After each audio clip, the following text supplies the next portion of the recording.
Hi, my name is Gautam, and I actually stay in Malkajgiri itself. Like, I had this back pain. It's been 1.5 years. I have tried many treatments like chiropathy, oil massage, physiotherapy especially, but it didn't work out as much like what I expected. I strongly suggest homeopathy. You people can carry on with the homeopathy. Area Malkajgiri, and doctor name is like Nagesharao, and the clinic name is Neocare Homeopathy.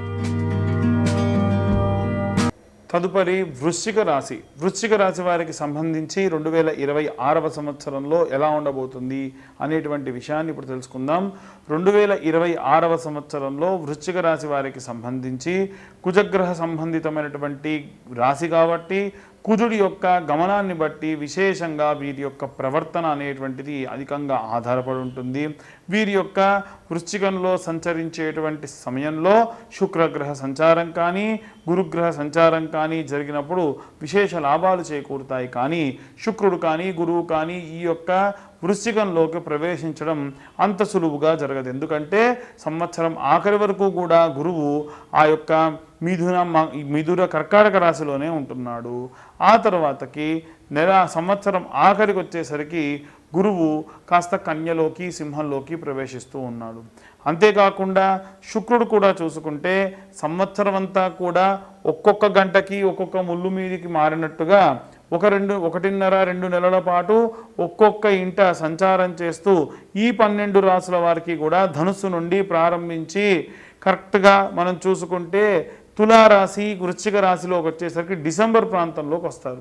అప్పటి వరకు కూడా ఈ యొక్క వైవాహిక సంబంధితమైనటువంటి విషయాలు, అలాగే ఈ విశేషంగా వివాహం చేసుకోవాలనుకునేటువంటి వారు, ప్రేమించి వివాహం చేసుకునేటువంటి వారికి కూడా సంవత్సరం ప్రారంభంలో లేదా సంవత్సరం ఆఖరిలో తప్ప మధ్యలో యోగించేటువంటి పరిస్థితులు చాలా అరుదుగా చాలా తక్కువగా ఉన్నాయి.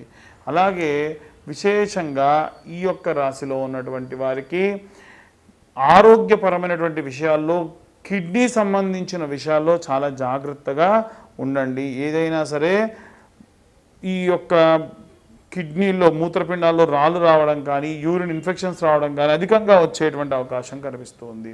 అలాగే ఈ యొక్క వృశ్చిక రాశి వారికి సంబంధించి భూక్రయ విక్రయ సంబంధిత విషయాల్లో లాభదాయకంగా ఉంటుంది. మీరు కాస్త భయపడుతూ ఉండుంటారు, కానీ లేకుంటే మటుకు చాలా అద్భుతంగా ఉంటుంది.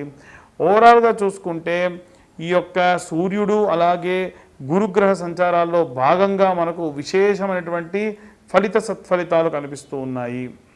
అలాగే వైవాహిక జీవితంలో కూడా ఎవరైనా సరే ఒడిదుడుకులు ఉన్నటువంటి వారు దయచేసి డైవర్స్ వైపుగా వెళ్లకుండా కూర్చొని మాట్లాడి నిర్ణయాలు తీసుకుంటే మంచిది. ఎవరికైనా సరే ప్రేమించి వివాహం చేసుకోవాలి అనుకునేటువంటి వారు కూడా ఈ యొక్క వృశ్చిక రాశిలో ఉన్నటువంటి వారు ప్రథమార్థంలో అలాగే ద్వితీయార్థంలో ఆఖరి సమయంలో ప్రయత్నాలు చేయండి. మధ్యలో ఉన్నటువంటి సమయంలో వివాహానికి సంబంధించి ప్రేమించి వివాహం చేసుకునేటువంటి వైపుకు ఎట్టి పరిస్థితుల్లో వెళ్లకుండా ఉంటే మంచిది. ఇదంతా కూడా గోచార రీత్యా చెప్పేటువంటి విషయంలో మాత్రమే. డీటెయిల్డ్గా జాతకం కావాలనుకున్న వారు మీ పేరు, మీ date of birth, time, place కింద ఉన్న నెంబర్కు వాట్సాప్ చేయండి. 2025 రూపీస్ ఛార్జ్ చేయడం జరుగుతుంది. జాతకం గురించి చాలా విశ్లేషణగా మీతో మాట్లాడడము 60-70 పేజీల్లో జాతకం అందించడం కూడా జరుగుతుంది. ఇక అందరూ కూడా ఏ రెమెడీస్ తీసుకోవాలి, ఏ మంత్రం చదవాలనేటువంటి విషయాన్ని ఇప్పుడు మనం తెలుసుకుందాం. ఇప్పటి వరకు మనము ఈ రాశి వారికి సంబంధించి గోచార రీత్యా 2026 సంవత్సరం ఎలా ఉంటుంది అనేటువంటి విషయాన్ని చెప్పుకున్నాం. ఇప్పుడు ఇంకా విశేషంగా ఈ సంవత్సరం జరిగేటువంటి కొన్ని సంఘటనల గురించి తెలుసుకుందాం. ఏమిటంటే పంచభూతాలను మనం ఎంత కాపాడితే అవి మనల్ని అంత కాపాడుతాయి. మనం ఇవాళ రేపు ఏం చేస్తున్నామంటే భూమిని కలుషితం చేస్తున్నాం. రివర్స్ బోరింగ్ సిస్టంతోని కలుషితమైనటువంటి కెమికల్ వాటర్ అంతా కూడా ఎక్కడో దూరంగా ఊరికి అవతల పడేసేది ఊరంతా పెరిగిపోతుందని భూమిలో మళ్ళీ వేస్తున్నాం. దానివల్ల కింద అండర్ గ్రౌండ్లో ఉన్నటువంటి నీరంతా కలుషితం అయిపోతుంది. ఇలాంటి వాటిని ఎట్టి పరిస్థితుల్లో అరికట్టాలి. రెండవది, వచ్చేటువంటి నీటిని మనం ఇంకుడు గుంతలతోని సేవ్ చేసుకోవాలి. మనం చేసుకోవట్లా. ఇవాళ రేపు ఏమైపోయిందనంటే మనం హోటల్స్కి వెళ్ళిపోయినాము, ఏదన్నా ఒకటి తింటున్నారు, బాగా అబ్జర్వ్ చేస్తూ ఉంటాం. ఇంత ఏదో సాస్ వేసుకొని వాళ్ళు తిన్నారు అని అంటే మళ్ళీ ప్లేట్ తీసేయాలి, ఇంకో ప్లేట్ తేవాలి. నువ్వు తిన్న ప్లేటేగా తుడుచుకో, కాకపోతే దాంట్లో మళ్ళీ నువ్వు తినేదానికి నీకు నచ్చదు. దానికోసం ఏం చేయాలి, వాడి నీళ్ళు వేస్ట్ చేయాలి. అదే నీళ్లు నువ్వు సృష్టించు. ఆవిరి త్రూ మనం ఒక వాటర్ బాటిల్ కావాలంటే 6 రోజులు పడుతుంది ఒక బాటిల్ వాటర్కి. మరి ఎంత నీరు మనం వేస్ట్ చేస్తున్నాం?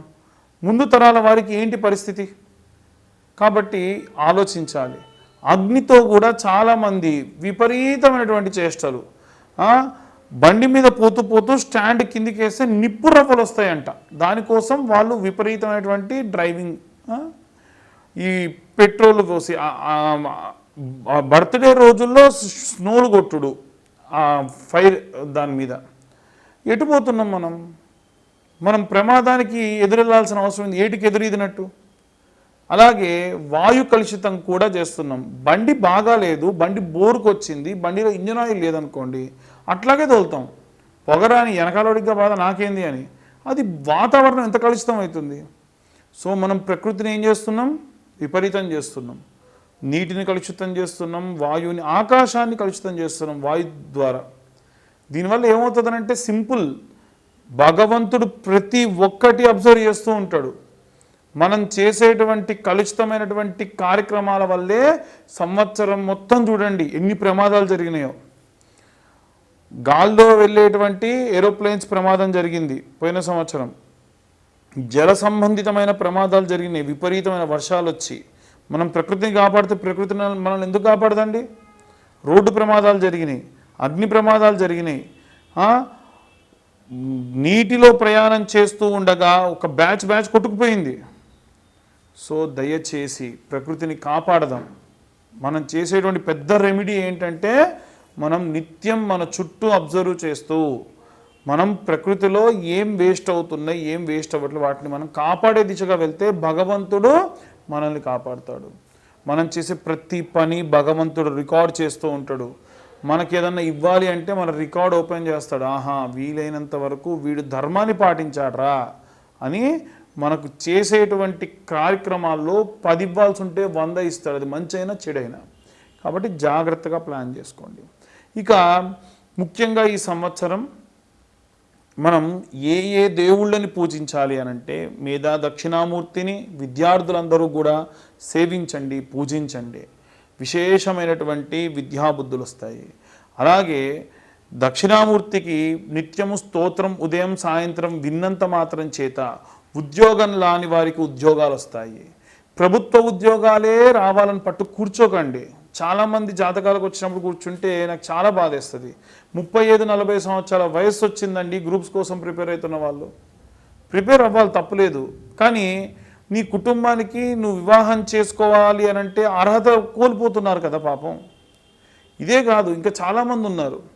నాకు ఫలానా అమ్మాయే కావాలి, ఫలానా ఎత్తు, ఫలానా ఒడ్డు, ఫలానా పొడుగు కావాలని చెప్పి, లేదా ఎవరినో ప్రేమించి వివాహం చేసుకోకుండా అలాగే ఉండిపోయి, కుటుంబ సభ్యులు నా దగ్గరకు వచ్చి ఒక తల్లి ఏం చెప్పింది, నా ఇంట దీపం పెట్టాలయ్యా, నేను చచ్చిన తర్వాతకి నా ఇంట్లో దీపం పెట్టే దిక్కు లేదు, నా కొడుకు పెళ్లి చేయి స్వామి, నీకు ఎంత డబ్బు కావాలంటే అంత ఇస్తా అంటే మనస్సు వికలితం అయిపోయింది నాకు. అంటే ఎంత దారుణమైన పరిస్థితికి పిల్లలు తల్లిదండ్రులను తీసుకెళ్తున్నారంటే వాడు ఏమీ చేయగల, ఏ చెడ్డ అలవాట్లు ఉండే పరిస్థితి లేదు. వివాహం చేసుకోవాలి కదా సమయానికి, అవి చేసుకోవట్లా. అలాంటి వాళ్ళ కోసం ప్రతీ నెల ఆఖరి మంగళవారం నాడు వర కన్యా పాశుపత హోమాలు చేస్తున్నా. కేవలం నేను హోమాలు మాత్రమే చేసి వాళ్ళని పంపించట్లా. మళ్ళీ తిరుగు వారం వచ్చేసరికి ఆంజనేయ స్వామికి సంబంధించినటువంటి సుందరాకాండ పారాయణము 7 రోజుల పాటు నేను ఒకటే పూట భోజనం చేస్తూ వాళ్ళ కోసం దీక్ష పూని ఆ యొక్క సుందరాకాండ పారాయణం కూడా చేస్తున్నా. నాకేం అవసరం అనంటే అందరూ బాగుండాలి, అందులో నేనుండాలి అనేటువంటిది నా ఉద్దేశం. కాబట్టి అందరూ కూడా ఎవరైనా సరే దయచేసి వివాహం చేసుకోకుండా తల్లిదండ్రులని ఇబ్బంది పెట్టకండి, బాధ పెట్టకండి. ఉన్నవారిలో వచ్చిన సంబంధాల్లో మంచి సంబంధాన్ని వెతుకుతూ ముందుకు వెళ్తే చాలా మంచిది. ఇక ఉద్యోగ సంబంధితమైనటువంటి విషయాల్లో కూడా విపరీతమైనటువంటి స్ట్రెస్ తీసుకొని 2-3 ఉద్యోగాలు చేస్తూ పొద్దున సాయంత్రం చేస్తున్న వాళ్ళు ఉన్నారు. అంతగా విరగబడి కష్టపడిపోయి ఆరోగ్యం మీదికి తెచ్చుకొని చిన్న వయసులో మీకు షుగర్లు బీపీలు తెచ్చుకోకండి. చాలా జాగ్రత్తగా మీ ఆరోగ్యాన్ని కాపాడుకోండి. మీ తల్లిదండ్రులందరినీ కూడా చాలా బాగా చూసుకోండి. ఎట్టి పరిస్థితుల్లో ఎంత పెద్ద గొడవలు వచ్చినా తల్లిదండ్రులను తీసుకెళ్ళిపోయి ఓల్డేజ్ హోముల్లో పెట్టకండి. మీకు అంత సమస్య అయితే మీ ఇంటి పైనో మీ ఇంటి పక్కనో ఇంకొక పోర్షన్ తీసుకొని నిత్యం వాళ్ళని అబ్జర్వ్ చేస్తూ ఉండండి. ఎంతో కొంత వారికి కాస్త మనసుకు ప్రశాంతతనివ్వండి.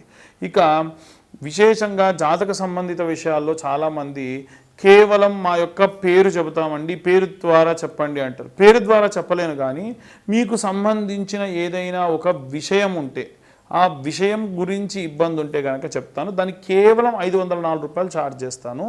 అది కూడా వీలైనంత వరకు కూడా నేను ఒక డేట్ అనౌన్స్మెంట్ ఇస్తా. ఈ సంవత్సరంలో ఈ తర్వాత నుంచి వచ్చేటువంటి ప్రతి నెల ఈ నెల నేను ఫలానా తారీఖు నాడు ఫ్రీగా ఉంటా, ఆ సమయంలో కాల్ చేయండి. వీలైతే నేను ఏం చేస్తానంటే ఒక లైవ్ కండక్ట్ చేస్తా.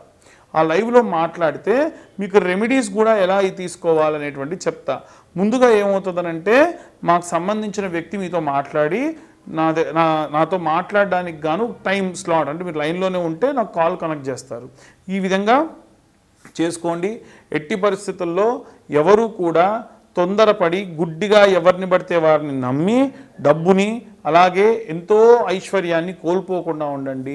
చండీ పరాదేవతకు సంబంధించిన హోమములు కానీ, ఇష్టకామ్య సిద్ధ్యర్థం మహాగణపతికి సంబంధించిన సంకటహర చవితి నాడు జరిగేటువంటి హోమములు కానీ, ఏవైనా సరే వర కన్యా పాశుపత హోమములలో పాల్గొని విశేషంగా మీరు ఆ యొక్క స్వామివారి యొక్క అమ్మవారి యొక్క సంపూర్ణ కృపకు పాత్రలు కానివ్వండి.